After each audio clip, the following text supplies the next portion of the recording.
Oui, monsieur le maire. En présence de ses collaborateurs, le premier magistrat de la ville de Sainte-Luce prépare tranquillement la fête patronale de sa commune, qui aura lieu pendant le mois de février. Nicaise Monrose fait partie des maires qui ne rencontreront pas vendredi le président de la République. Pour lui, dès le départ, la discussion est faussée, car inscrite dans le cadre des assises de l'outre-mer. Je ne vais pas à Paris, non pas parce que je pense qu'il faut cesser de discuter avec l'État. Je ne vais pas à Paris parce que je pense que la discussion était déjà encadrée, encerclée. On nous a dit clairement, bon, écoutez, il y a eu les assises, voilà.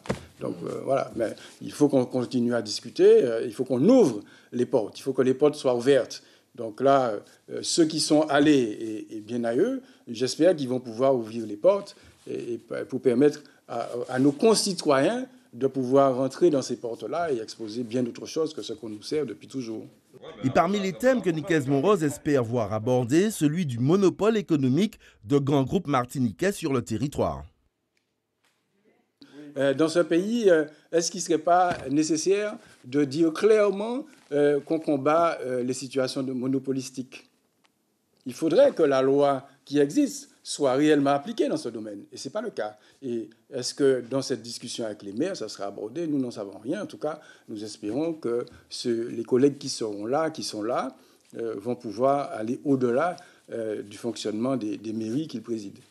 Le grand débat laisse également perplexe le politologue Jean-Claude William. Une rencontre qui ressemble à une séance de rattrapage pour des outre-mer qui auraient été oubliés.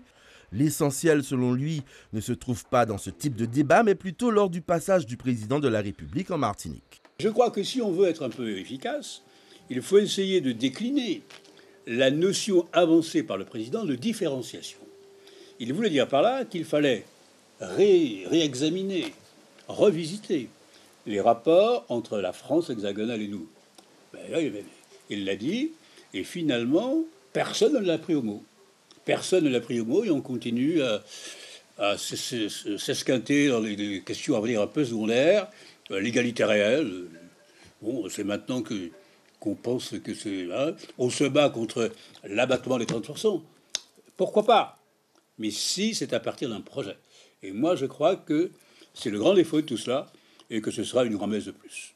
Après les états généraux des Outre-mer qui ont eu lieu suite à la grève de février 2009 et ensuite les assises lancées par le président Macron, cette rencontre sera scrutée à la loupe et les résultats concrets très attendus par la population et par tous les décideurs du pays.